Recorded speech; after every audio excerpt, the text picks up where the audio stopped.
Good evening. My name is Randy Kluver, and it's my honor to serve as the Dean of the School of Global Studies and Partnerships at Oklahoma State University. Thank you for joining us for the first IPGS Research Week at OK State.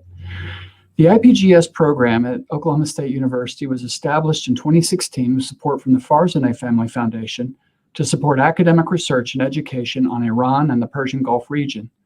The program at Oklahoma State draws upon the unique strengths of our university as a land-grant university, exploring the technological, economic, and geographic challenges of this region. We're tremendously grateful for the Farzaneh family for their vision and commitment to helping the citizens of Oklahoma and the OSU community to understand this vital region. I would like to both welcome our audience today and to wish Happy Nowruz to all of you. Nowruz is the ancient Persian holiday acknowledging the end of winter and the first day of spring. Nowruz Mubarak to all of you, and thank you for joining us during this festive time. Our topic today is agricultural water challenges in Iran, and we're fortunate to have two of our faculty discuss this critical issue.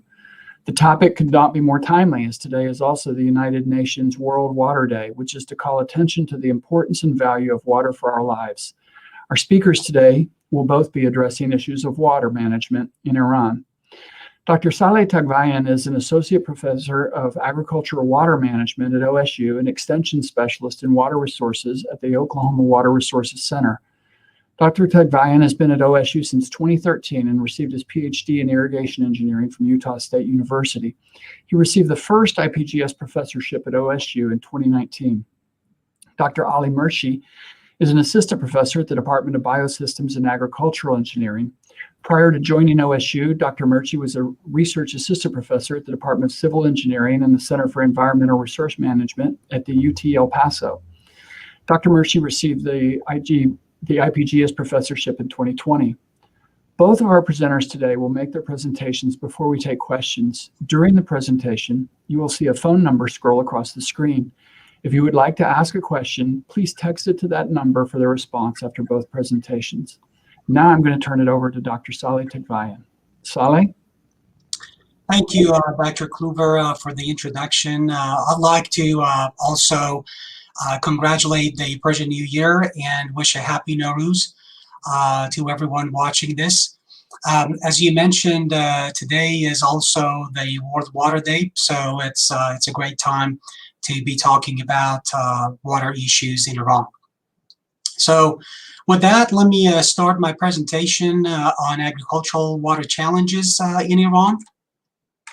And shout out to the UN World Water Day and about thinking about the value of water and how does water affect the food that we eat every day. So let's talk about Iran. And the first thing I would like to show our audience is this climate map of Iran. As you can see in this map, there is a green border here south of the Caspian Sea where we have mild and wet climate, and then some mountain climates, mountain cold and Mediterranean climate. But most of the country, all areas in shades of yellow and tan and orange and pink, is basically desert or dry. So that tells you about challenges of ag water management in this country. And that also tells you that throughout the history, it's always been important for people in this part of the world to secure water resources for crop production. There are many historical documents, artifacts, other types of evidence that tell us about the importance of irrigation. One such document is the document that dates back to 439 BC from Mesopotamia. And in that document, it says local farmers agreed to pay a certain amount of silver plus 1/3 of their harvest to buy 1/10 of a water share of a royal canal. And that tells you about the significance of irrigation, because they were willing to pay 1/3 of their harvest. That's a significant amount. So irrigation must have been very important to be able to produce an economically viable crop in that part of the world. Another historical achievement is what is known as kanat or karis. And this technology is believed to have been introduced around 1000 BC. It's basically a vertical, a set of vertical shafts, wells, connected to a horizontal canal that extends from the foothills into the water table.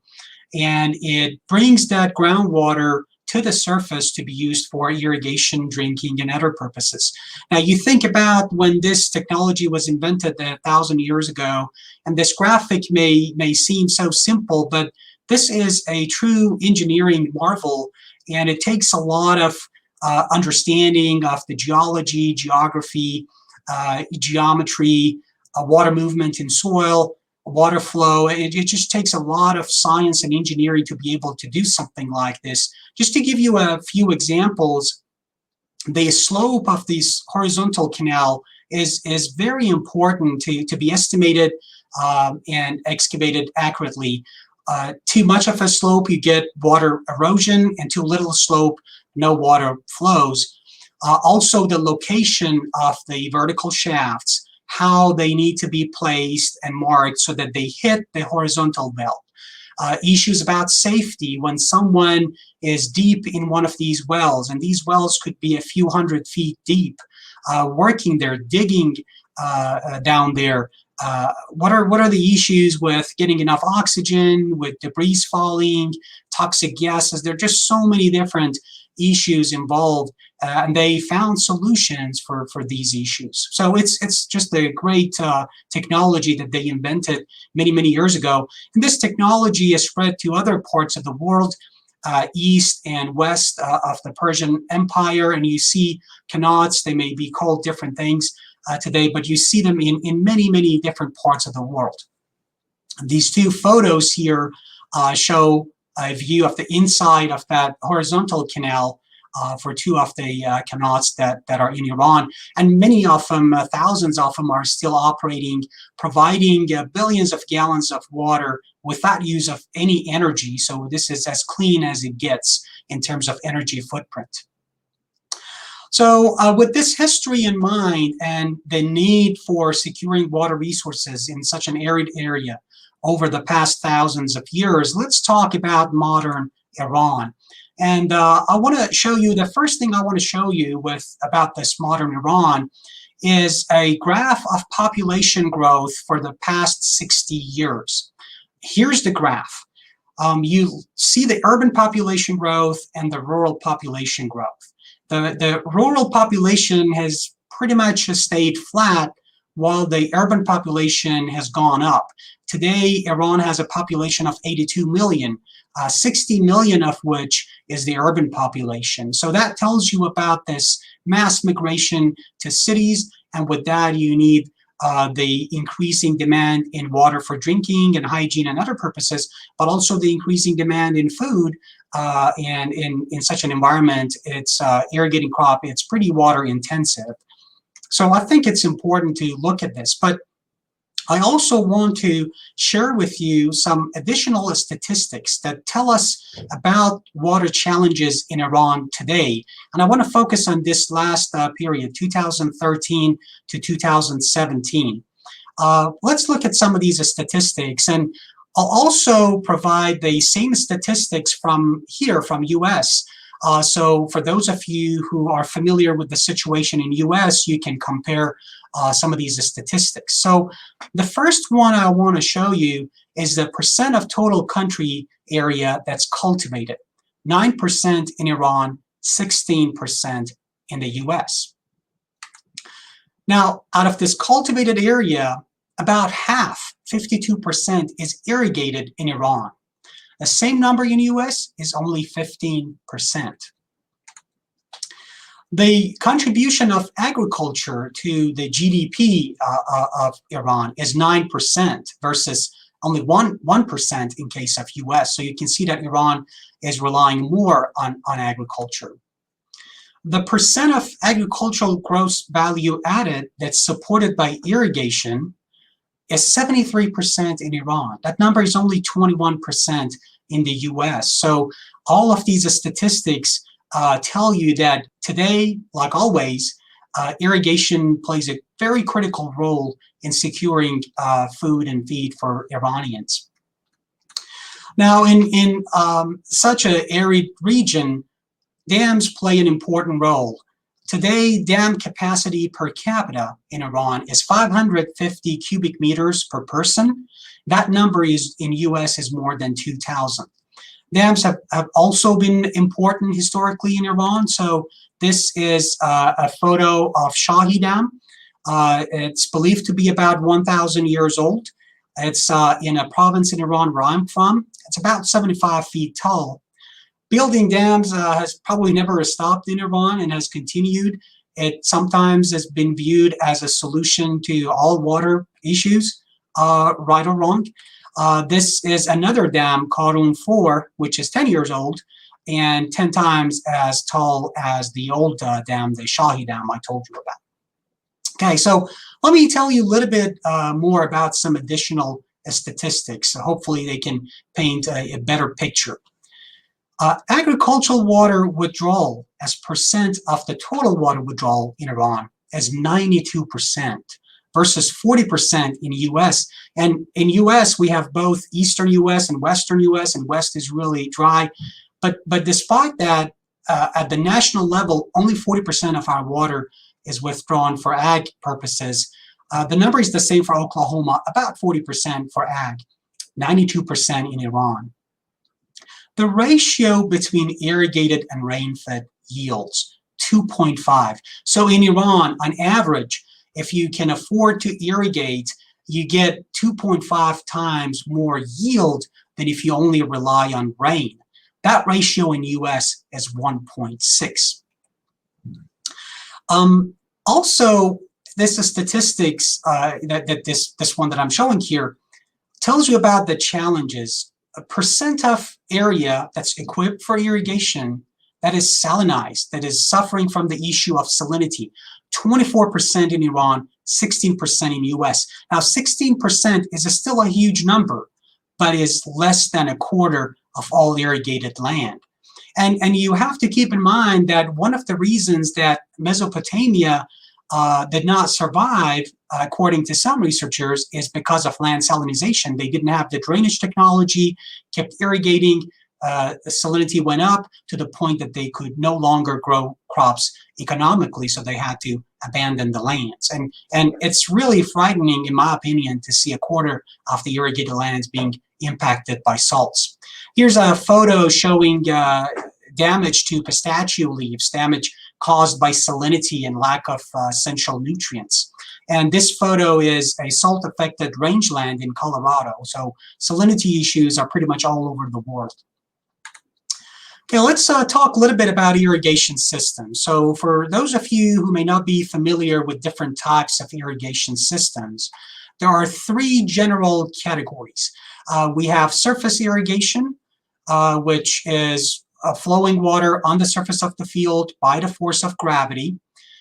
Most of the time, this surface irrigation system requires a lot of water to be applied, but the frequency is not as high as some other systems. So irrigators may apply water every week, every 10 days, all the way to once every month. So infrequent events, but large amount of water. The sprinkler systems have many subtypes, but most often rely on sprinklers, mechanical systems.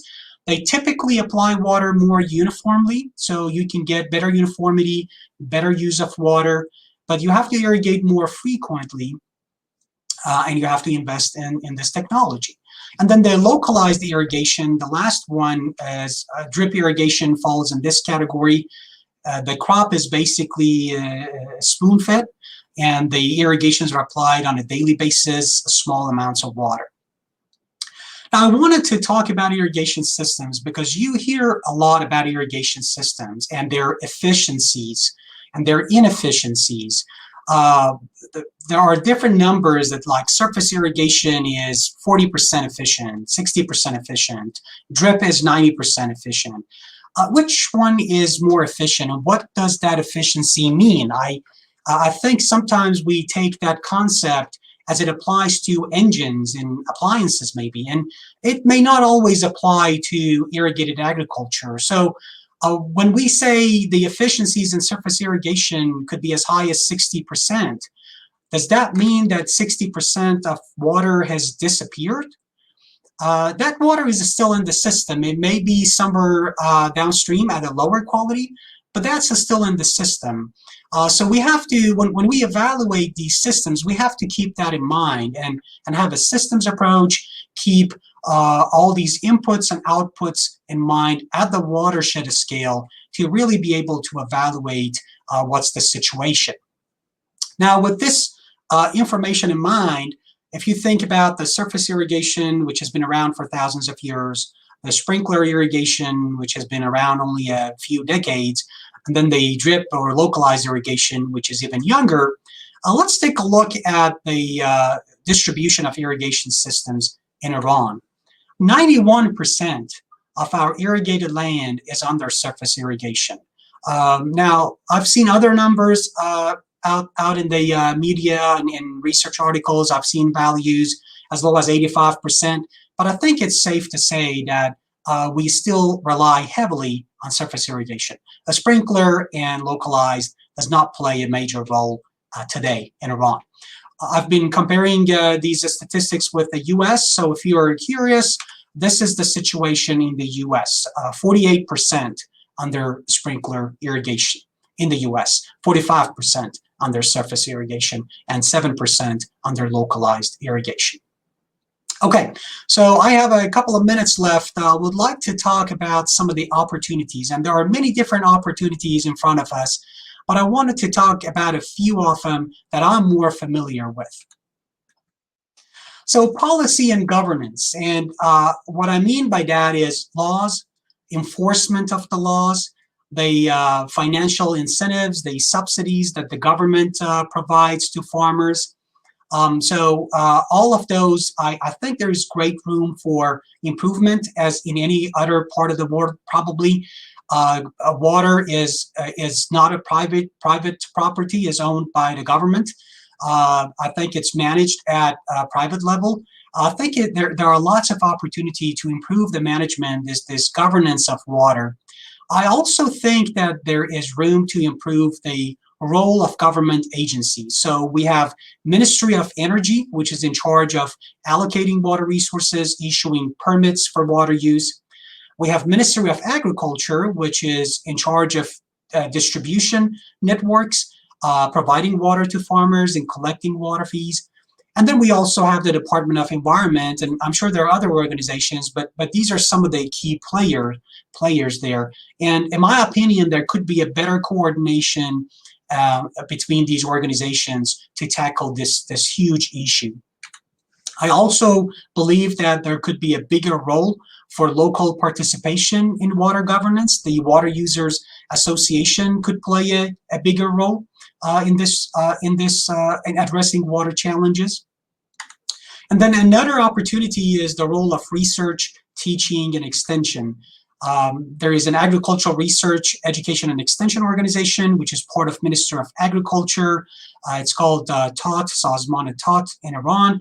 They do great work, a lot of research. I think that work could be expanded significantly.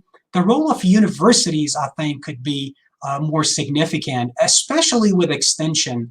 Sometimes it feels like extension carries some stigma in Iran, but being an extension specialist in the US, I see the value of extension with university researchers and specialists working directly with growers, addressing all aspects of agriculture, not just irrigation, because that's only one input, with agricultural machinery, with new varieties, genetic improvements, with herbicides and pesticides and other technologies that can all work together to improve the situation. I think that's another area of improvement. And finally, technology and infrastructure, I think, is important, like access to weather networks, access to data, access to wireless technologies, irrigation management that farmers can use. There is lots of opportunities in that area. So thank you very much.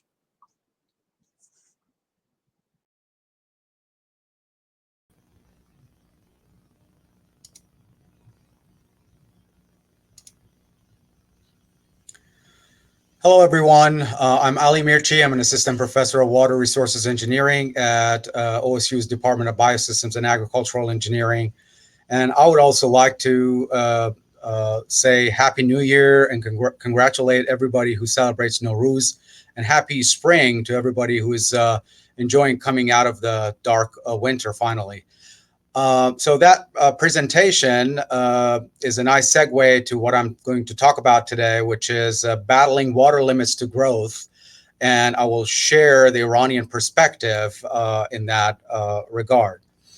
Now, if you don't know exactly where Iran is located, if you need a refresher on your geography, this is a map of Iran, where it's located in the world. It's located in the Middle East, and it's surrounded by multiple neighbors, Georgia, Azerbaijan, Turkmenistan.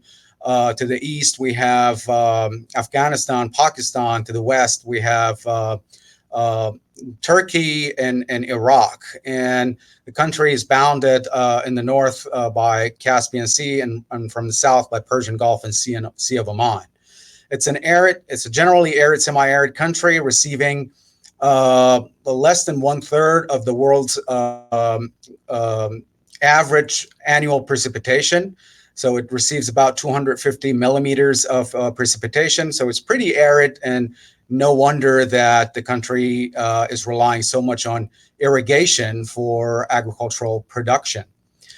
Now, Iran is a country that has been undergoing what I would call a rapid phase of water resources development. Now, let's take a look at these figures. To the left, we see carriages with water barrels loaded on top of them to deliver water door to door from qanats that we learned about in the previous presentations. So this was the main mode of water delivery to households, and this image is not that old. It's only 7 decades old. It's when you think about it, over the course of 7 decades, we have moved from a situation that the water was delivered in barrels loaded on carriages to a situation on the right-hand side, just a sea of skyscrapers, high rises, and everywhere is developed, and there's huge urban population. So the country has had to learn to deliver a lot of water and expand the urban water distribution network. And there is a pretty good coverage of Iranian households by safe drinking water. And the situation is also generally good in rural areas, although there are a lot of rural areas where access to drinking water can be improved. So to deal with harsh climate and provide water for drinking and agricultural production, people in Iran have used all kinds of water resources, rivers. They've dug semi-deep wells, qanats, springs. Deep wells were introduced in the 1950s with introduction of pumps that could lift water from deep down in the aquifers. And actually, there's a nice connection to Oklahoma State University when it comes to water resources development in Iran through the engagement of the Point 4 program. And the country was very big on dam construction, as you saw a little bit in the previous presentation. Also, we've taken advantage of interbasin water transfer, which also started in the 1950s. And there are more interbasin water transfer plans under study or various phases of construction in Iran. There's also talk of desalination units being deployed in areas that can use it, and other kinds of water resources development, for example, cloud seeding and other technology-based solutions. Let's take a look at surface water versus groundwater use in Iran. So this is a bar chart. This is a stacked bar chart that shows surface water use and groundwater use in different Iranian provinces. Now, what you need to know is the green shows surface water withdrawal, and purple shows groundwater withdrawal. And what we see here is, in provinces that have access to a lot of surface water, for example, in Mazandaran, Gilan, Khuzestan, we see the major share of water is coming, from that green portion of the stacked bar. Whereas in a lot of other provinces, pretty much everybody else, we see a big share of the purple in that bar. For example, Khorasan Razavi or Fars or Kerman. This shows the importance of groundwater resources.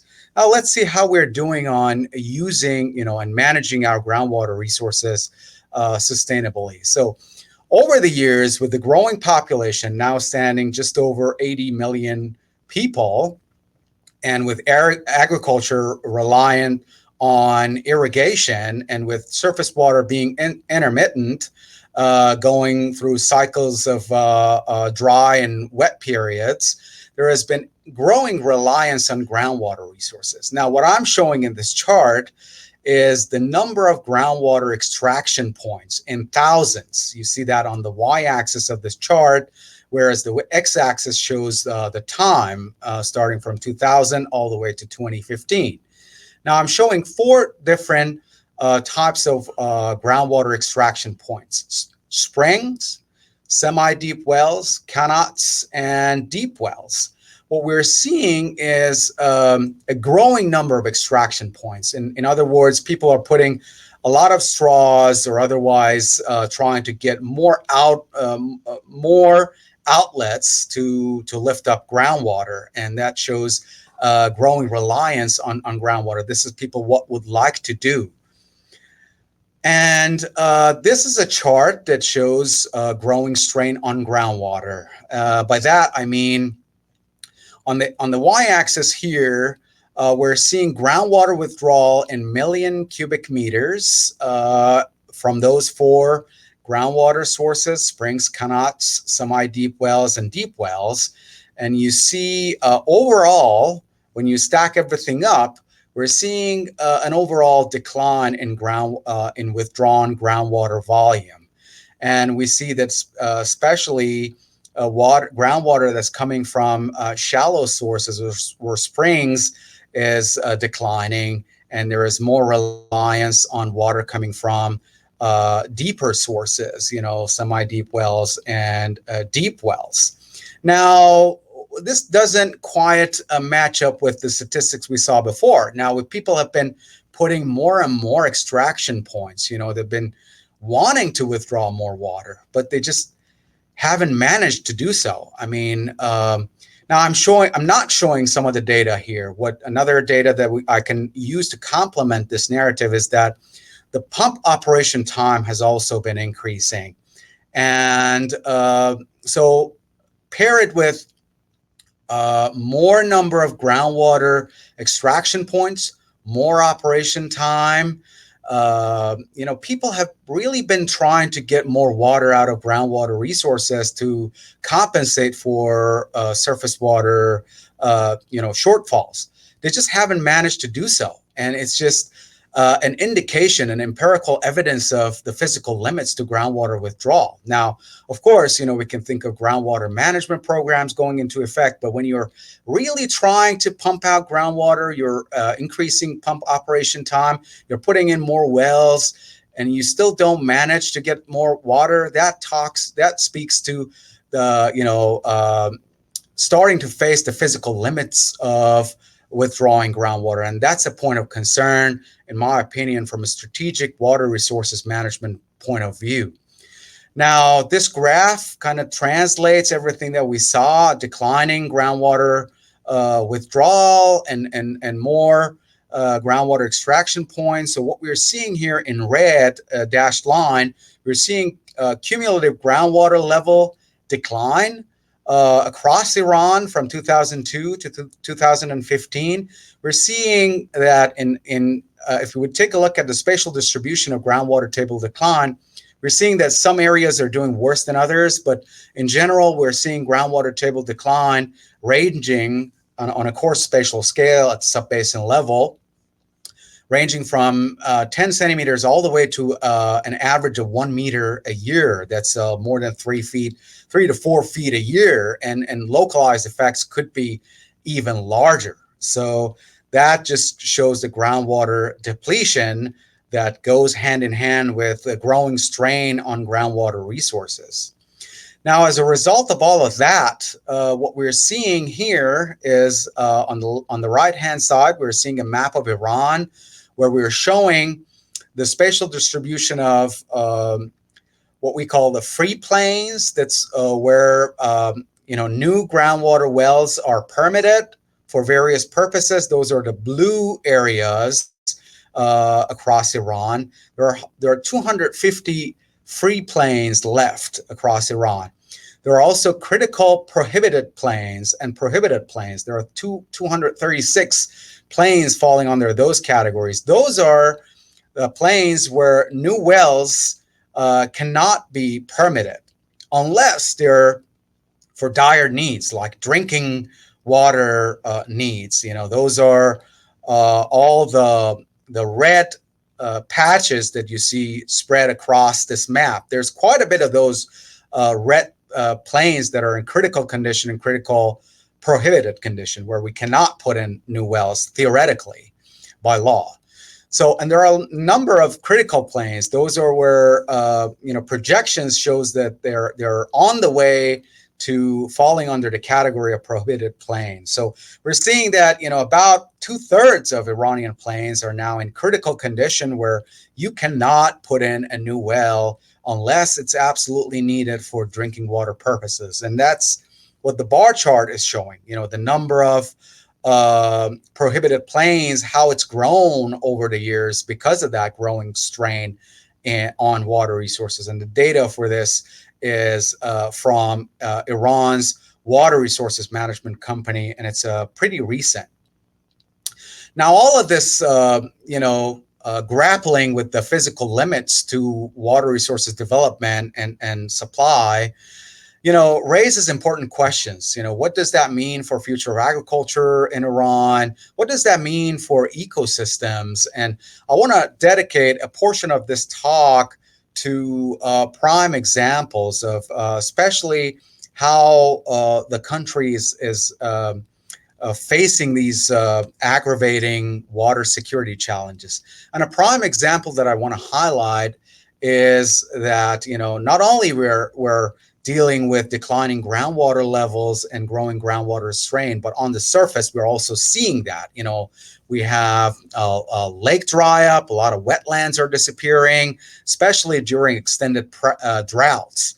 And a very good example of that is Lake Urmia's shrinkage. And Lake Urmia is one of the world's largest hypersaline lakes. It's located in northwestern Iran.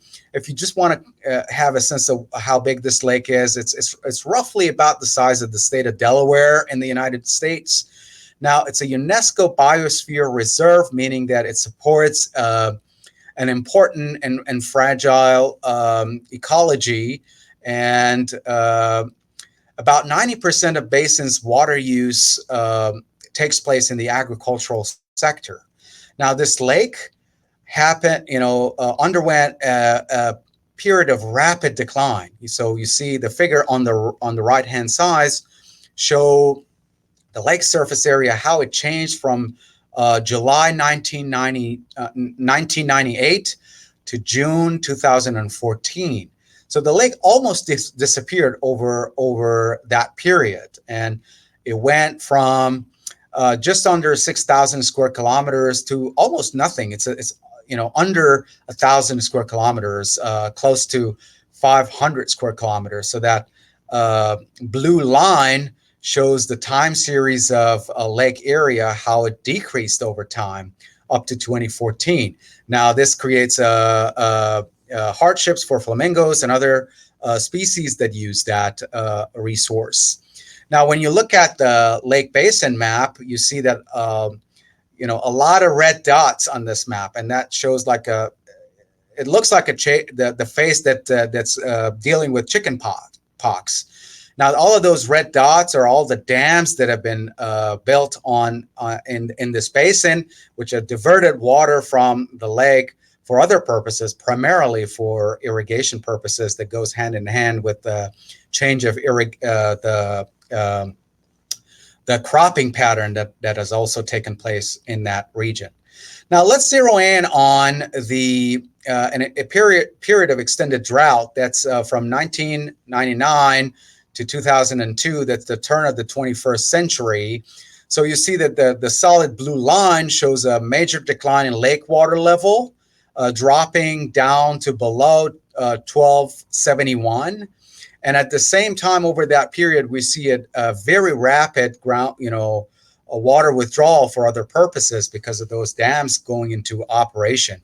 So the coincidence of the extended drought and rapid groundwater, surface water development in the area gave two pretty good punches to the lake, and that almost killed the lake. And before the situation was stabilized, starting in 2014, and the country has been putting together lake restoration plans, and they wanted to restore it. They restored the lake by now, and that the purple dot over there shows where we are right now. We were supposed to be about 1273 meters above sea level in an attempt to reach the ecological level of 1274 meters above sea level, but we're going a lot slower than we thought. We've stabilized the lake, but that's a fragile situation. If we hit major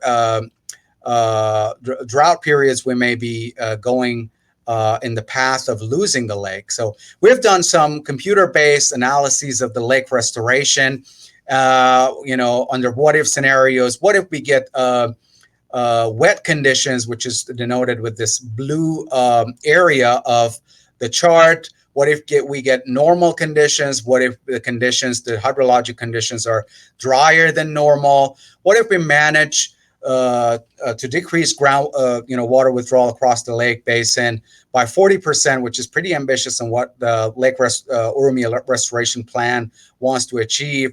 And what if we don't manage to get all of that?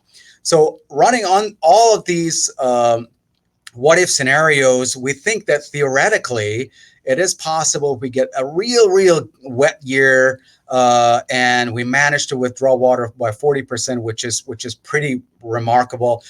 Theoretically, it's possible to restore this lake within a few years, but if we don't manage to reduce water use or water consumption in that basin, and then if we hit drier conditions, it could take 16 years or more for this lake to go back to what we were used to, having this lake all full and drawing a lot of recreational activities, supporting an economy, and serving as a major cultural resource.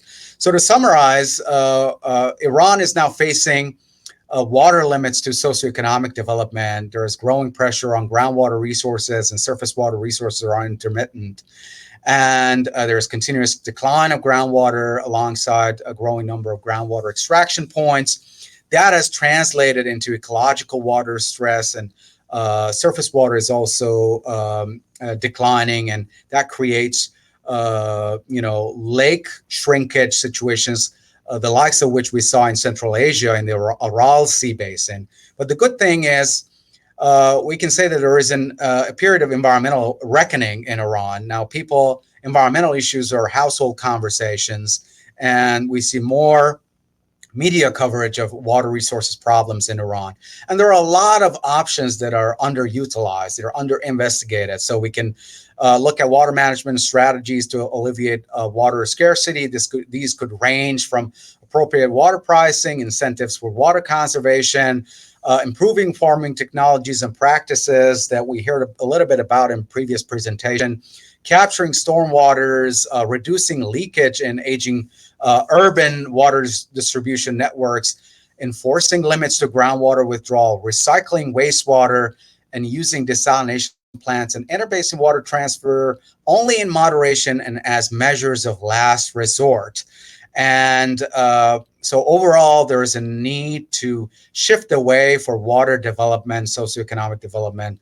In other words, for decoupling economy from water use, and that requires a lot of strategic thinking and bringing together experts and facilitating buy-in from all stakeholders and decision makers. So with that, it's been my pleasure to contribute to Iranian and Persian Gulf Studies Research Week, and I appreciate IPGS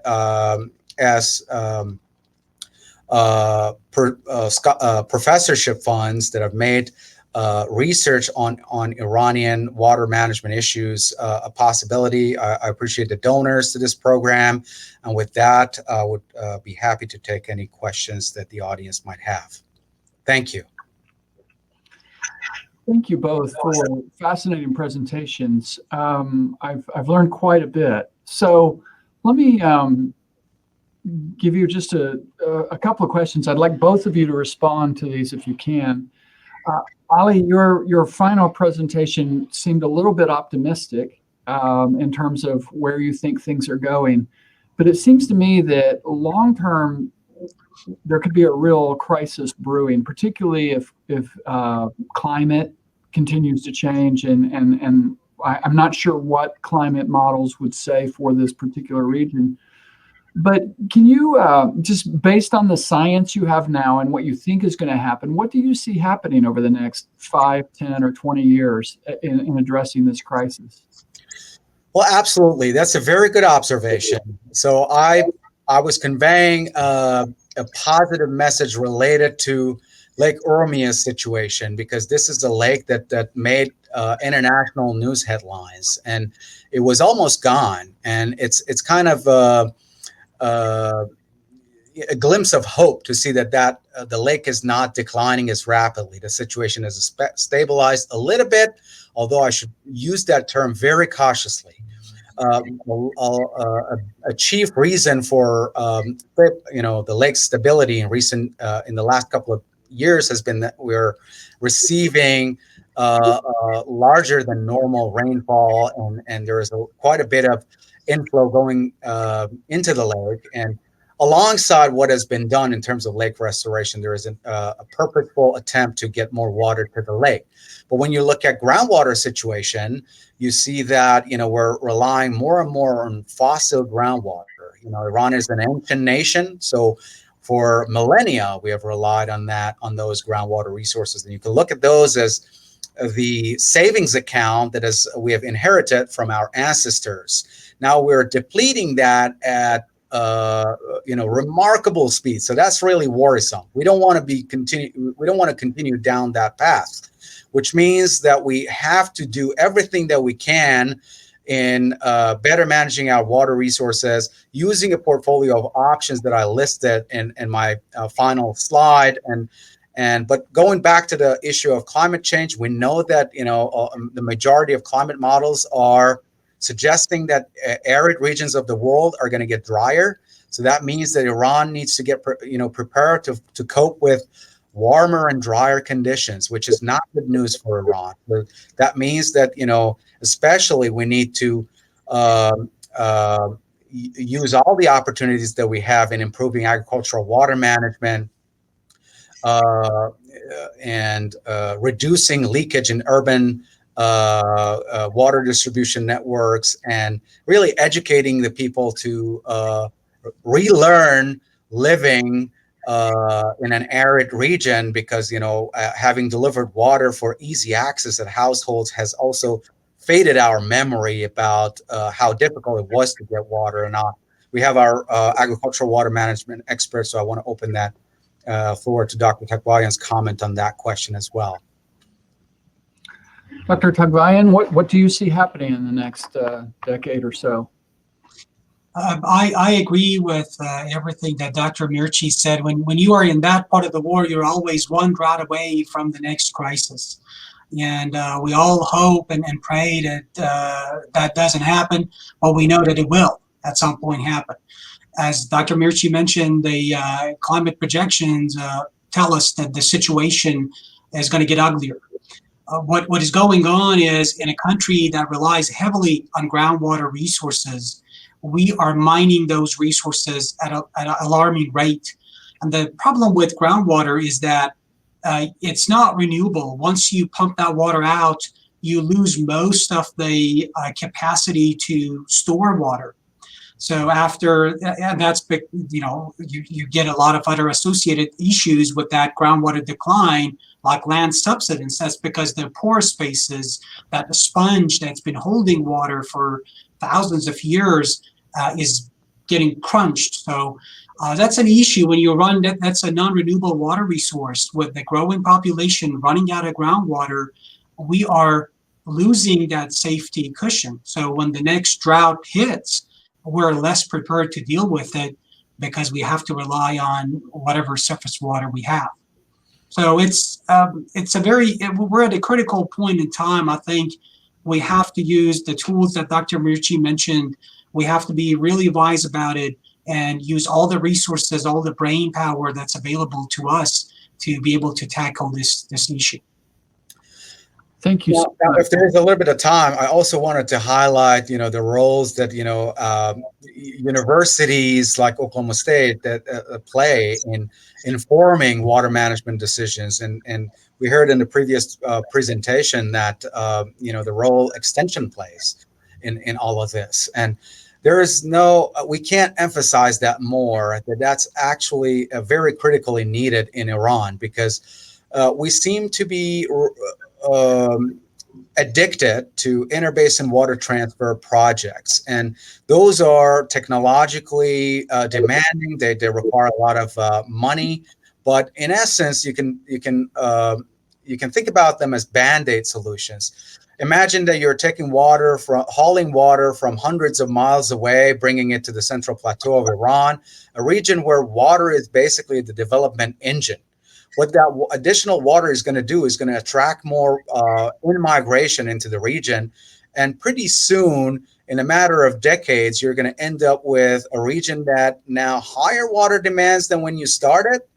Whereas if you start focusing on solutions and policy considerations that engage a lot of stakeholders in the agricultural community, in the urban water community, public education, and all of those, people learn that we have to live and we have to develop lifestyles and agricultural practices that are climate compatible before we run to haul water from faraway places that create tensions between donor and recipient basins, and they're associated with other hosts of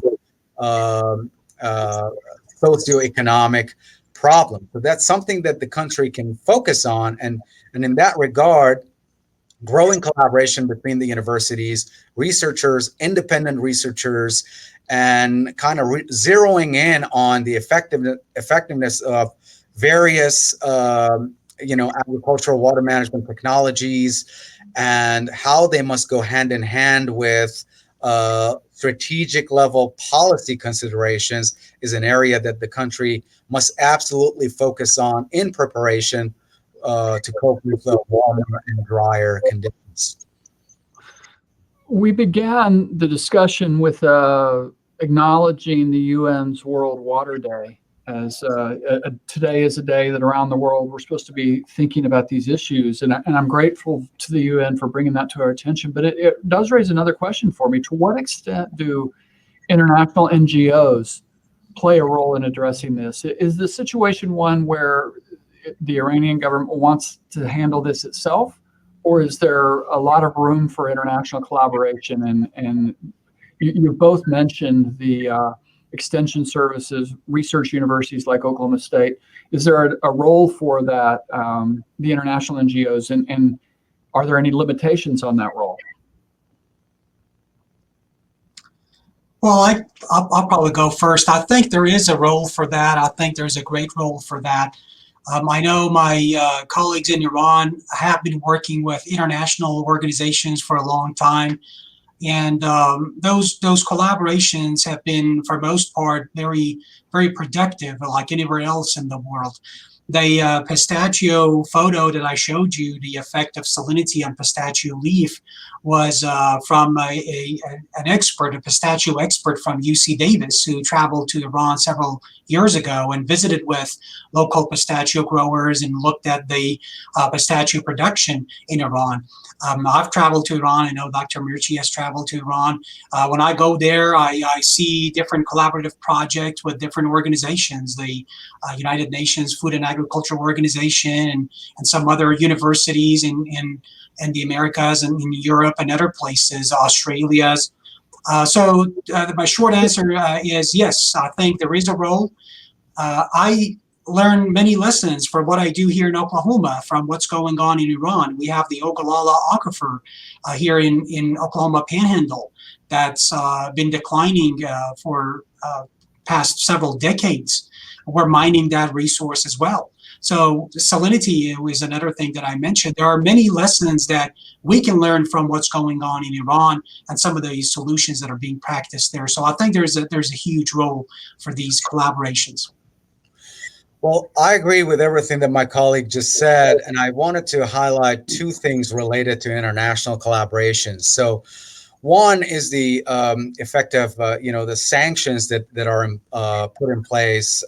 So we know that Iran is located at a geopolitically sensitive region, and there are some sensitivities about the involvement of international organizations. And setting sanctions aside, there are also a greater sensitivity among the officials in Iran about the nature of international collaborations, and they're very, very careful about who comes in and who goes and what kind of data is shared. And I see that in a lot of times as a barrier, potential barrier, because it can kind of tie the wings of researchers that otherwise work very well organically together with the least amount of resources. They put together teams and they investigate important problems, but things like water, air, and soil, they're not tied to a particular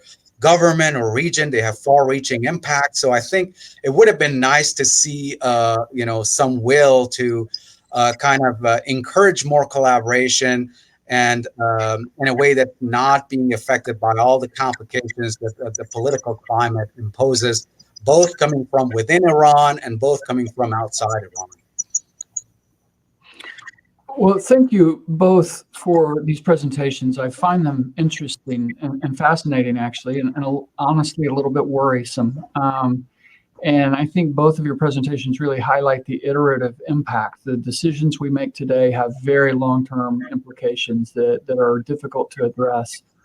I'd like to thank both of you for your work in this area. It speaks very well of the work you do and its value to the world. So thank you for kicking off our research week, and we greatly appreciate it. I would like to tell the audience, if you would like more information about the Iranian and Persian Gulf Studies program at Oklahoma State, please check us out at global.okstate.edu. I would very much like to thank the staff of the Institute for Teaching and Learning Excellence and OState TV at Oklahoma State University for hosting our event this evening. And thank you to our audience for joining us for our presentation this evening. Good evening. Thank you very much.